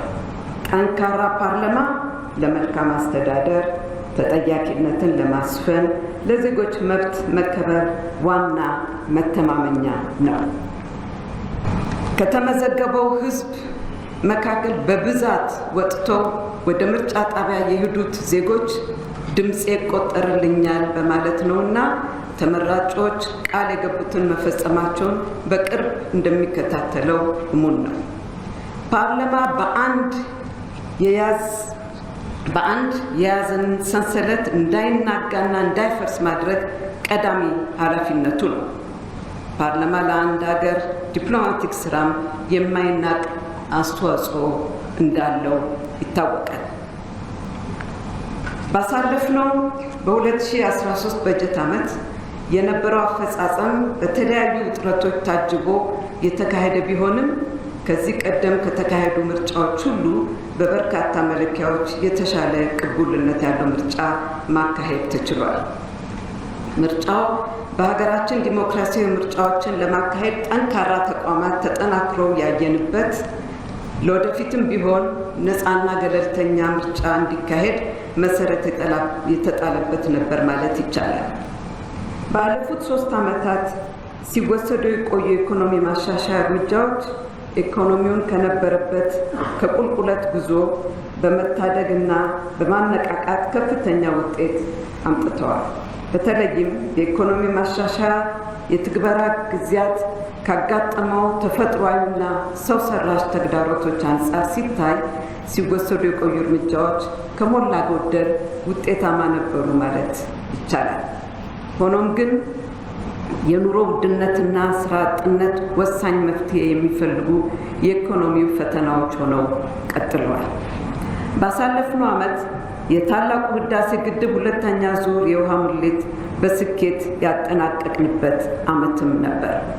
የውሃ ሙሊቱ በታቀደለት ጊዜ እንዳይከናወን ዓለም አቀፍ ጫናዎች ገጥመውን የነበረ ቢሆንም የኢትዮጵያ የቁርጥ ቀን ልጆች በግንባታውም በዲፕሎማሲ አውድም በገንዘብ ድጋፍም ከፍተኛ ርብርብ በማካሄድ ለስኬት አብቅተውታል። ያለፈው ዓመት እንደ ሀገር ታላላቅ ክንውኖች ያስመዘገብንበት የመሆኑን ያህል አሳዛኝ ድርጊቶችም ተፈጽመዋል። ከሁሉም በላይ ህገ መንግስታዊ ስነ ስርዓቱን በኃይል በመናድ ኢትዮጵያን ለማፍረስ የሚሹ አሸባሪዎች ከሁለት አስርት ዓመታት በላይ በሰሜን ኢትዮጵያ በቀበሮ ጉድጓድ ላይ የኖረ የሀገሩን ዳር ድንበር ሲጠብቅ የቆየ የኢትዮጵያ መከላከያ ሰራዊት ላይ ያልታሰበ አሳዛኝ ክህደትና ጭፍጨፋ ፈጽሞበታል። በሌላ በኩል በተለያዩ የሀገሪቱ ክፍሎች የሚንቀሳቀሱ ጸረ ሰላም ኃይሎች ጋር አፍራሽ ህብረት በመመስረት በንጹሐን ዜጎች ላይ የንብረት ውድመት፣ መፈናቀል፣ የህይወት መስዋዕትነት ሲፈጸሙ ተስተውለዋል። ይሁን እንጂ በሀገራችን ክብርና በሁሉናቸው የማይደራደሩት ኢትዮጵያውያን የውጭ ጠላትና የውስጥ ባንዳዎች በህብረት የወጠኑት ኢትዮጵያን የማፍረስ ሴራ ቀፎው እንደተነካ ንብ ሆ ብሎ በመነሳት ማክሸፍ ተችሏል። በሁሉም የሀገራችን ማዕዘናት የሚኖረው ህዝባችን ክቡር መስዋዕትነት እየከፈለ ዛሬም የሀገሩን ሁሉና በማስጠበቅ ላይ ይገኛል። በዚህም ምክንያት ከሚኖሩን ቀዳሚ የቤት ስራዎች መካከል ለተጎዱ ዜጎቻችን እየተደረገ ያለው ሰብአዊ እርዳታ ተጠናክሮ እንዲቀጥል፣ ከቤት ንብረታቸው የተፈናቀሉ በርካታ ወገኖቻችን ወደ ቀያቸው እንዲመለሱ ማድረግ፣ ህብረተሰባችን በቶሎ እንዲያገግም ማድረግ ተጠናክሮ የሚቀጥል ይሆናል። የተከበሩ የህዝብ ተወካዮች ምክር ቤት አፈ ጉባኤ፣ የተከበሩ የፌዴሬሽን ምክር ቤት አፈ ጉባኤ፣ የተከበራችሁ የሁለቱ ምክር ቤቶች አባላት፣ ክቡራትና ክቡራን፣ ያለፉት 3 የለውጥ ዓመታት በመገምገምና ቀጣይ የረጅም ጊዜ እቅዶችን ታሳቢ በማድረግ የ2014 በጀት ዓመት የመንግስት ዋነኛ ትኩረት አቅጣጫዎች የቀጣይ ብልጽግና መደላደል የሚጣልበት ይሆናል። በኢኮኖሚያዊ ዘርፎች የሀገራችን ማይክሮ ኢኮኖሚ በማረጋጋት የተጀመረው እድገት ወደ ኋላ ሳይመለስ እንዲቀጥል፣ የስራ ዕድል ፈጠራ በማስፋፋት የተንሰራፋውን ስራ አጥነት እንዲቃለል፣ የዋጋ ግሽበቱን በመቀነስ የኑሮ ውድነት እንዲስተካከል፣ እንደዚሁም በተፈጥሯዊና ሰው ሰራሽ ተግዳሮቶች የገጠሙ ጉድለቶችን በፍጥነት በማረም ሁለንታዊ እድገትና ሁለጋዊ እድገት እንዲረጋገጥ መንግስት ትኩረት ሰጥቶ ይሰራል። በሀገራችን እየጨመረ ለመጣው የዋጋ ግሽበት ብሎም የኑሮ ውድነት መንስኤ የሆኑ የአቅርቦትና የፍላጎት አለመመጣጠን፣ ዝናብን መሰረት ያደረገ የግብርና ስርዓት፣ የተዛባ የንግድ ስርዓት፣ የአቅርቦትና ፍላጎት አለመጣጣም ለማስተካከል በትኩረት ይሰራል። የኑሮ ውድነቱ በዘላቂ ለመከላከል የገንዘብና የፊስካል ፖሊሲ ቁጥጥር ስራ አጽንኦት ይሰጠዋል። የንግድ ስርዓቱን የማስተካከል ስራም የዚህ ዓመት የትኩረት አቅጣጫ ይሆናል። የመንግስት ገቢን በ2014 በጀት ዓመት 600.9 ቢሊዮን ብር ለማድረስ ግብ የተጣለ ሲሆን ከዚህ ውስጥ 83% የሚሆነው ገቢ ከታክስ ለመሰብሰብ ግብ ተጥሏል። በ2014 ዓመተ ምህረት በጀት ዓመት ጠቅላላ የሸቀጦች የውጭ ንግድ ገቢ 5.25 ቢሊዮን ዶላር እንደሚደርስ ግብ ተጥሏል። በግብርና መስክ 592 ሚሊዮን ኩንታል የሰብል ምርት እቅድ የተያዘ ሲሆን በየዓመቱ በመከናወን ያለው የአረንጓዴ አሻራ መርሃ ግብር ተጨባጭ ለውጥ እያስገኘ መሆኑ በርካቶች ይስማማሉ። በመጪው ዓመትም የአረንጓዴ አሻራ ባህላችን በማጎልበት የሀገራችን የደን ሀብት ቁጥር እንዲጨምር ይደረጋል። እንደ ሀገር በ4 ዓመት ጊዜ ውስጥ 20 ቢሊዮን ዛፎችን ለመትከል የያዝነውን ራዕይ በማሳካት ሀገራችን እየተከሰተ የመጣውን የአፈር መሸርሸር፣ የበረሃማነት መስፋፋትና የብዝሃ ሕይወት መመናመን በመግታት የግብርናውን ዘርፍ ልማት በማፋጠን ምርትና ምርታማነትን በማሳደግ የምግብ ዋስትናችንን ማረጋገጥ ይገባል። በማኑፋክቸር ዘርፍ በኩል ነባር አምራቾችን ምርትና ምርታማነት በማሻሻል እንደዚሁም ጥራት ያላቸው አዳዲስ ኢንቨስትመንቶችን በመሳብ ዘርፉ ለስራ ዕድል ፈጠራ አስተዋጽኦ እንዲያበረክት በትኩረት ይሰራል። በተጨማሪም ስትራቴጂካዊ የሆኑ የገቢ ምርቶችን የሚተኩ የማኑፋክቸሪንግ ውጤቶች እንዲስፋፋ ይደረጋል። የውጭ ንግድ ምርቶችን በብዛት በጥራትና በአይነት ማምረትና የሀገር ውስጥ ባለሀብቱ በማኑፋክቸሪንግ ኢንዱስትሪ ንዑስ ዘርፍ በስፋት እንዲሰማራ ምቹ ሁኔታ በመፍጠር ማኑፋክቸሪንግ ኢንዱስትሪ ለጠቅላላ የሀገር ውስጥ ምርት የሚያደርገውን አስተዋጽኦ ማሳደግና የንዑስ ዘርፉ ከሀገሪቱ ዘላቂ ልማት የአረንጓዴ ኢኮኖሚ ልማት ስትራቴጂ ጋር የተጣጣመ ይሆናል። ማዕድናትን በአይነት በመጠንና በብዛት ለገበያ እንዲቀርቡ በማድረግ የውጭ ምንዛሬ ግኝት እንዲያድግ በብርቱ ይሰራል። ለሀገር ውስጥ ኢንዱስትሪዎች የሚያስፈልጉ ማዕድናት በሀገር ውስጥ እንዲቀርቡ ይደረጋል። ከፍተኛ የማዕድናት ሀብት ባለባቸው አካባቢዎችና አገራዊ ፋይዳዎች በላቁ የማዕድን ኩባንያዎች አካባቢ የሚስተዋሉ የጸጥታ ችግሮች እንዲቀረፉ በልዩ ትኩረት ይሰራል። በዘርፉ የተመራ የሰው ኃይል ልማት በጥራትና በብዛት እንዲኖር የተማረ የሰው ኃይል ልማት በጥራትና በብዛት እንዲኖር ይደረጋል። ለባህላዊ እና አነስተኛ የማዕድን አምራቾችም ልዩ ትኩረት ይሰጣል። የኮንስትራክሽን ኢንዱስትሪውን ሀገራዊ አቅም በመገንባት አብዛኛው የሀገር ውስጥ ፍላጎት በሀገር በቀል ኩባንያዎች እንዲሸፈን ይደረጋል። ኮንስትራክሽን ኢንዱስትሪው ሰፊ የስራ ዕድል የሚፈጥር ይሆናል። የኮንስትራክሽን ግንባታዎችን የጥራት የወጪና የጊዜ ተወዳዳሪነት ማሻሻል ያስፈልጋል። የመንገድ መሰረተ ልማት የተቀናጀ ፍትሐዊና ተደራሽ በማድረግ የከተሞች ልማትና የገጠር እድገትን የሚያፋጥን እንቅስቃሴ በከተማና በገጠር ተመጋጋቢ በሆነ መልኩ በመተግበር የከተማን ምጣኔ ያድጋል። ከተሞች ከተሟላ እቅድና ባልተማከለ የከተማ አስተዳደር እንዲመሩ ይደረጋል። በከተሞች የመሬትና የመኖሪያ ቤት አቅርቦትና አስተዳደር ስርዓት ውጤታማነት በማሻሻል ምቹ የመኖሪያ አካባቢ ይፈጠራል። ከዚህ በተጨማሪ በከተሞች የምግብ ዋስትና ስርዓት የማስፋት መልካም አስተዳደር የማስፈን የከተሞችን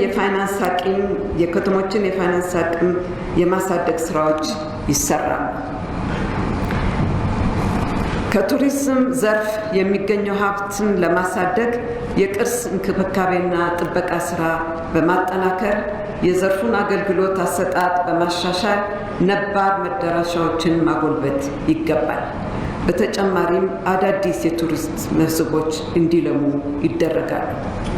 በገበታ ለሀገር ፕሮጀክት የተጀመሩ የጎርጎራ፣ የወንጭና የኮሻ የቱሪስት መዳረሻ ልማቶች በእቅዳቸው መሰረት ክንውናቸው እንዲቀጥል ይደረጋል። ከዚህ በተጨማሪም በተለያዩ የሀገሪቱ ክፍሎች ያሉንን የተፈጥሮ ሀብቶችና የቱሪስት መዳረሻዎችን በማልማት ሀብት እንዲያመነጩ ይሰራል። ሁሉም ክልሎች፣ ዞኖች፣ ወረዳዎችና የከተማ አስተዳደሮች በአዲስ አበባ የታየውን የቱሪስት መዳረሻ ፓርኮችን የማልማት መልካም ተሞክሮ በየአካባቢያቸው ሊተገብሩ ይገባል።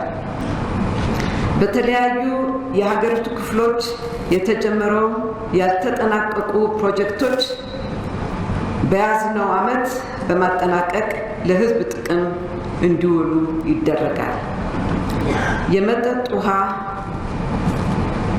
ሳኒቴሽን እና ሃይጅን አቅርቦትን በማስፋፋት የአገልግሎቱ ተደራሽ ያልሆነውን ሕዝብ ተጠቃሚ የሚደረግ ይሆናል። ንጹህ ኢነርጂና ቴክኖሎጂ ለገጠሩ ህብረተሰብ እንዲዳረስ ጥራት ያለው የኤሌክትሪክ ኃይል አገልግሎት እንዲቀርብ በትኩረት ይሰራል። በተለይም ለዘመናት የእንጉርጉሮና የብሶት ምንጭ የነበረው ታላቁ የአባይ ወንዛችን ከዘመናት ቁጭት፣ ልፋት፣ ጽናትና ተጋድሎ በኋላ በያዝነው ዓመት ብርሃን ሆኖ ኢትዮጵያውያንን ከጨለማ ለማውጣት የመጨረሻው ምዕራፍ ላይ ይገኛል። የተከበራችሁ የሕዝብ ተወካዮችና የፌዴሬሽን ምክር ቤት አባላት፣ ባለፈው ዓመት በሰሜን ኢትዮጵያ ለዓመታት ዳር ድንበሩን ሲጠብቅ የኖረው የሰሜን ዕዝ ላይ የተፈጸመው አስነዋሪ ጥቃት እንደዚሁም በሌሎች የሀገሪቱ ክፍሎች በሰላማዊ ዜጎች፣ ሕዝብና በመንግስት ተቋማት ላይ ሲፈጸሙ የተስተዋሉ ጥቃቶችና የሽብር ተግባራት ከሕግና መርህ ከሞራል እሴቶቻችንና ባህሎቻችን ያፈነገጡ ነበሩ። በአመፅና በጠመንጃ ትግል አሊያም ንጹሃንን በማሸበር የሚገኝ ስልጣን ከዚህ በኋላ በኢትዮጵያ ምድር የማይፈጠር መሆኑ ሊታወቅ ይገባል። ስልጣን ሰጪውም ሆነ ነሺው የኢትዮጵያ ሕዝብ ብቻ ነው። ስለሆነም የሀገራችን ፖለቲከኞችና የፖለቲካ ፓርቲዎች ለዲሞክራሲው መንገድ በሚካሄድ ህጋዊ ምርጫ ብቻ በመሳተፍ ህዝባችሁንና ሀገራችሁን የምታገለግሉበት ሰላማዊ የፉክክር መድረኩን ብቻ እንድትመርጡ ለማሳሰብ እወዳለሁ። በዲሞክራሲያዊ ስርዓት ሁሉም ነገር ከህግ በታች ነው። ማናቸውም ጉዳዮች ህግ በሚፈቅደው ብቻ ሊከናወኑ ግድ ይላል። በመሆኑም መላው የሀገራችን ህዝብ የህግ የበላይነትን በማክበርና በማስከበር መብትና ግዴታን በማገናዘብ ሊንቀሳቀስ ይገባል። በሀገራችን የህግ የበላይነት በዘላቂነት እንዲሰፍን፣ ዲሞክራሲያዊነት እንዲገነባ ሁሉም ዜጋ የበኩሉን ሊወጣ ይገባል። የሁላችንም መጠለያ የሆነችው ኢትዮጵያ ከህግም ሆነ ከሀገር በላይ የሆነ ኃይል ፍጹም ሊኖር አይገባም። ምርጫ የዲሞክራሲ ሂደት አንድ ክፍል ቢሆንም ምርጫ ማካሄድ ብቻውን ግብ አይደለም። ስለሆነም መንግስትም ሆነ መላው ኢትዮጵያውያን ከምርጫው ማግስት በጋራ የምንፈጽማቸው በርካታ የቤት ስራዎች ከፊታችን የሚጠብቁን መሆኑን ተገንዝበን ሁላችንም እንደ አንድ ልብ መካሪ፣ እንደ አንድ ቃል ተናጋሪ ሆነን ለስኬት ልንረባረብ ይገባል። በሀገራችን ለዓመታት የሀገርን ህልውና የህዝባችን አንድነት አደጋ ላይ የሚጥሉ እንደዚሁም ለቀውስ ምክንያት ሆነው የኖሩ ሰንከፎችን በብሔራዊ መግባባት ሊፈቱ ይገባል። የምንመኘው ብሔራዊ መግባባት ይፈጠር ዘንድም ሆደ ሰፊነት፣ መተማመን፣ መመካከር፣ ህብረትና አንድነት፣ የውይይትና የክርክር ባህሎችን ማዳበር ይኖርብናል። በሌላ በኩል ደግሞ ፍትህና ተጠያቂነትን ማስፈን፣ የተጎዱን መካስ፣ ማህበራዊ ፍትህ ማስፈን ይገባል። ብሔራዊ መግባባት ነጠላ ሁኔታ ሳይሆን ረጅም ጊዜ የሚሻ የለውጥ ሂደት በመሆኑ በሀገራችን ብሔራዊ መግባባት ይመጣ ዘንድ መላው ኢትዮጵያውያን ያላሰለሰ ድጋፍ ልናደርግ ይገባል። ክቡራትና ክቡራን፣ በትምህርት ዘርፍ በሁሉም የትምህርት ደረጃዎች በገጠር፣ በከተማ፣ በጾታ፣ በማህበራዊና ኢኮኖሚያዊ ዳር፣ በአካል ጉዳተኝነት፣ በስጦታና ተሰጥኦ በመሳሰሉት ምንም ልዩነት ሳይፈጠር ለሁሉም ዜጎች ፍትሃዊ የትምህርት ተደራሽነትን፣ ጥራትና ተገቢነትን ማረጋገጥ እንደዚሁም በሁሉም የትምህርት ደረጃ ሁሉም ህፃናትና ወጣቶች ሙሉ አቅማቸውን እንዲጠቀሙ ይሰራል። ከዚህ በተጨማሪም ስርዓተ ትምህርቱ ከገበያው ፍላጎት ጋር የተጣጣመ እንዲሆን ይደረጋል። በሽታ መከላከል ላይ ያተኮረ የማይበገር የጤና ስርዓት በመገንባት የህብረተሰቡን ጤና ማሻሻል እና ለኢኮኖሚ እድገቱ አስተዋጽኦ ይደረጋል። በመከላከል በሚቻሉ ምክንያቶች የሚደርሱ የእናቶችና የህፃናት ሞትን መግታት፣ ተላላፊና ተላላፊ ባልሆኑ በሽታዎች ሳቢያ የሚደርሱ ህመምና ሞትን መከላከልና መቀነስ፣ ዜጎችን ከድንገተኛ የጤና አደጋዎች መጠበቅ፣ የወረዳ ትራንስፎርሜሽንን ማምጣትና ተገልጋይ ተኮርና ታማኒነት ያለው የጤና ስርዓትን መዘርጋት ያስፈልጋል። የሴቶችንና ህፃናትን ጥበቃ ስርዓት በማጠናከር ሁለንተናዊ ደህንነታቸውን ማስጠበቅና መብታቸውን ማስከበር፣ ሴቶችንና ወጣቶችን በአመራርና በውሳኔ ሰጭነት ፍትሃዊ ተሳትፎና ውክልና እንዲኖራቸው የሚደረግ ይሆናል። የሴቶች ህፃናትና ወጣቶች ሁለንተናዊ ተሳትፎና ተጠቃሚነትን ለማሳደግ የማህበረሰቡ የአመለካከት ለውጥ አስፈላጊ ነው። በመሆኑም የሴቶች ህፃናትና ወጣቶች ጉዳይ በኢኮኖሚና ማህበራዊ ዘርፎች እንዲካተት በማድረግ ፍትሃዊ ተጠቃሚነታቸውን ማረጋገጥ ይገባል። የተከበሩ የህዝብ ተወካዮች ምክር ቤት አፈ ጉባኤ፣ የተከበሩ የፌዴሬሽን ምክር ቤት አፈ ጉባኤ፣ የተከበራችሁ የሁለቱ ምክር ቤቶች አባላት፣ ጥሪ የተደረገላችሁ እንግዶች፣ ክቡራትና ክቡራን፣ ሀገራችን ኢትዮጵያ በረጅም ዘመን የሀገረ መንግስት ታሪኳ ሉዓላዊነቷና ብሔራዊ ጥቅሟን ለየትኛውም ኃይል አሳልፋ ሰጥታ አታውቅም። ዘላለማዊ ክብርና ምስጋና ለቀደምት አባቶቻችንና እናቶቻችን ይሁንና ኢትዮጵያ የነጻነት ምልክት ሆና ኖራለች። ታሪክም በደማቅ ቀለም ጽፎ ሲዘክራት ይኖራል። በደም የተጻፈን ታሪክ የብዕር ቀለም ሊለውጠው አይችልም። ኢትዮጵያውያን አሁንም ሆነ ወደፊት በሀገራችን ሉዓላዊነትና ብሔራዊ ጥቅም ከማንም ጋር አንደራደርም።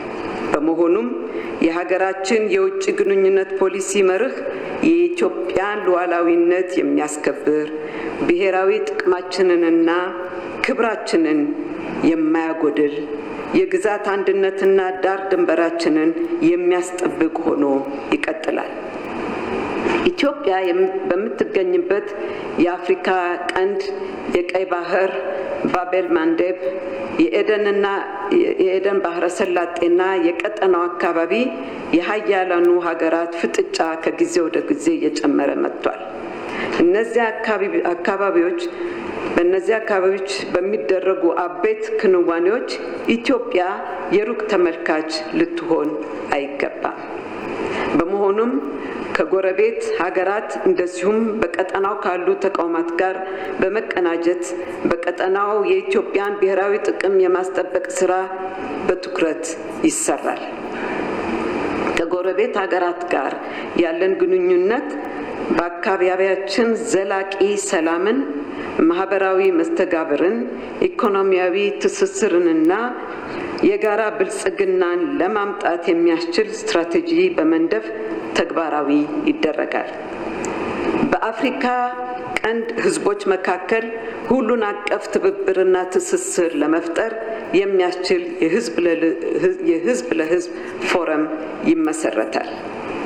በዙሪያችን ካሉ ጎረቤት ሀገራት ጋር በባህል፣ በቋንቋ፣ በማንነት፣ በምጣኔ ሀብትና የጋራ እድገት ፍላጎት ጠንካራ ትስስር እንዳለን እንገነዘባለን። ይህንን ታሳቢ በማድረግም ጎረቤት ሀገራትን ያስቀደመ የውጭ ግንኙነት ፖሊሲ ቀርጸን በመንቀሳቀስ ላይ እንገኛለን። ከጎረቤታችን ጋር ያለን ግንኙነት በጋራ ተጠቃሚነት፣ በህጋዊ ማዕቀፍና በወንድማማችነት የተቃኙ እንዲሆኑ ይደረጋል። ድንበር ተሻጋሪ የተፈጥሮ ሀብቶቻችን አጠቃቀም በትብብርና በመግባባት በጋራ ተጠቃሚነት መርሆች መሰረት ፍትሃዊ ተጠቃሚነትን ታሳቢ ባደረገ መልኩ የሚተገበር ይሆናል። ታላቁ ህዳሴ ግድባችን የታችኛው ተፋሰስ ሀገራት በማይጎዳ እንደዚሁም የኢትዮጵያን የመልማት መብት በጠበቀ መልኩ በተያዘለት እቅድ ከዳር ለማድረስ በርትተን እንሰራለን። በሌላ በኩል የናይል ተፋሰስ ትብብር ጅማሮን ለማጠናከርና ለማጎልበት ሁሉንም የተፋሰሱ ሀገራት ያካተተ የውይይትና የምክክር መድረኮች በዘላቂነት ሊከናወኑ ይገባል። ኢትዮጵያ እየተከተለችው ባለው ዜጋ ተኮር ዲፕሎማሲ በውጭ የሚኖሩ ኢትዮጵያውያን እና ትውልደ ኢትዮጵያውያን በሀገራቸው ጉዳይ ያላቸው ተሳትፎ አመርቂ ውጤት እያስገኘ ነው። ኢትዮጵያውያንና ትውልደ ኢትዮጵያውያን በሙሉ በየትኛውም የዓለም ክፍል መብታቸውና ጥቅማቸው ተከብሮ እንዲኖሩ ከመቼውም ጊዜ በላይ ትኩረት አግኝቶ እየተሰራ ይገኛል። በቀጣይም ተጠናክሮ የሚቀጥል ይሆናል። በመላው ዓለም የሚኖሩ ኢትዮጵያውያን የሀገራቸውን መልካም ገጽታ በመገንባት የፋይናንስና ልማት አጋር በመሆን ኢንቨስትመንትና ቱሪዝም በመሳብና በመሳሰሉት ተግባራት በጉልህ በመሳተፍ የኢትዮጵያን ብሔራዊ ጥቅም የሚያስከብሩና የሚጠብቁ ይሆናሉ። ወደድንም ጠላንም ተለዋጭ ሀገር የለንም። ስለሆነች በዚህች ስመ ጥሩዋና ገናናዋ በኢትዮጵያ ካመንን ያለን አማራጭ ተቻችሎ አብሮ መኖር ብቻ ነው። የእናት ሆድ ዝጉርጉር እንዲሉ የእናት ኢትዮጵያ ልጆች የተለያየን ነን። እኛ የአንድ ሀገር ልጆች ተቻችለንና ተደማምጠን ጥላቻን ተጠይፈን ቁጭ ብለን ተወያይተን የሀሳብ ልዩነትን ተቀብለን ተከራክረን አማራጭ ሀሳቦች እንዲስተናገዱ ፈቅደን የማይጥመንንም ቢሆን በመስማት ዝግጁ ሆነን ዘላቂ ሀገራዊ መግባባት መፍጠርና ማዳበር ተቀዳሚ ተግባራችን እንድናደርገው አደራ እላለሁ። ከመደምደሜ በፊት አስቀድሜ አንድ ፈላስፋ የተናገሩትን ለመጥቀስ ወዳለሁ። ትርጉሙ እንዲህ ይላል። የውጭ ሀገር ሰው ናቸው። ከማንኛውም ፈተና በኋላ ብርሃን አለ። እጆቻችን በሾክ ተወግተው እየደሙ ከሆነ ጽጌረዳዋ ሩቅ አይደለችም ማለት ነው። የጥቅሱ መጨረሻ እንዲህ ይላል። እኔም ጽጌረዳዋ ሩቅ አይደለችም እላለሁ። በመጨረሻም በመጨረሻም አዲስ ዓመት የሕዝብ ተወካዮችና የፌዴሬሽን ምክር ቤት አባላት መልካም የስራና የስኬት ዘመን እንዲሆንላችሁ ምኞቴን እየገለጽኩ የ2014 ዓመተ ምህረት የኢትዮጵያ ፌዴራላዊ ዲሞክራሲያዊ ሪፐብሊክ የሕዝብ ተወካዮች ምክር ቤት የስራ ዘመን በይፋ መከፈቱን አበስራለሁ። አመሰግናለሁ።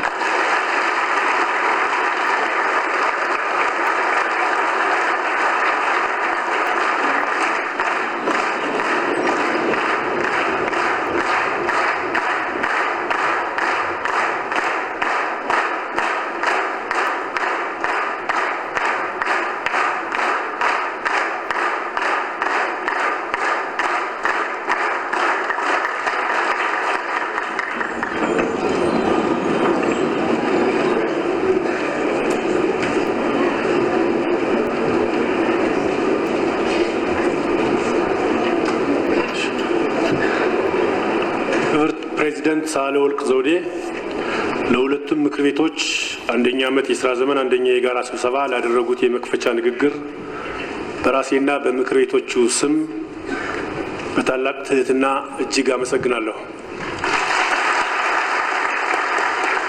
የተከበራችሁ የሁለቱም ምክር ቤቶች አባላት ክብርት ፕሬዚዳንቷንና ክቡር ጠቅላይ ሚኒስትሩን በክብር እንድትሸኟቸው እጠይቃለሁ።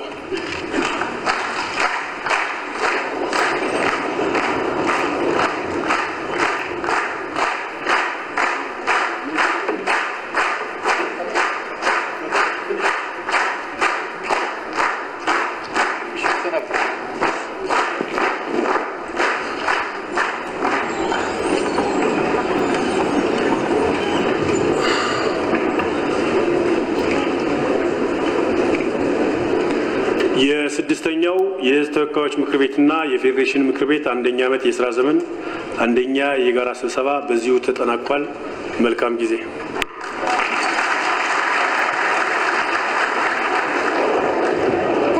ማሳሰብ ያለን የተከበራችሁ የሕዝብ ተወካዮች ምክር ቤት አባላት ነገ ጠዋት 2 ሰዓት ተኩል ስብሰባ ስላለ እዚሁ እንድትገኙልን በማክበር ጠይቃለሁ። አመሰግናለሁ።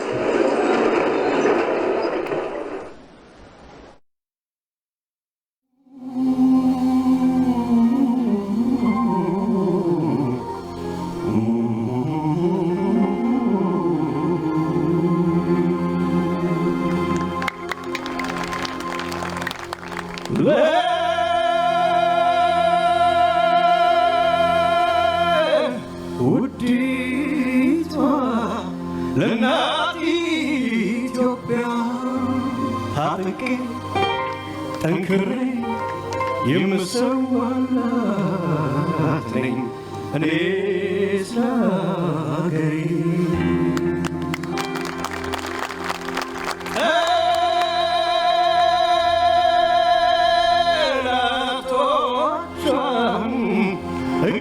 እቃወማለሁ አጥብቄ በብርቱ ስለ ሀገር ፍቅር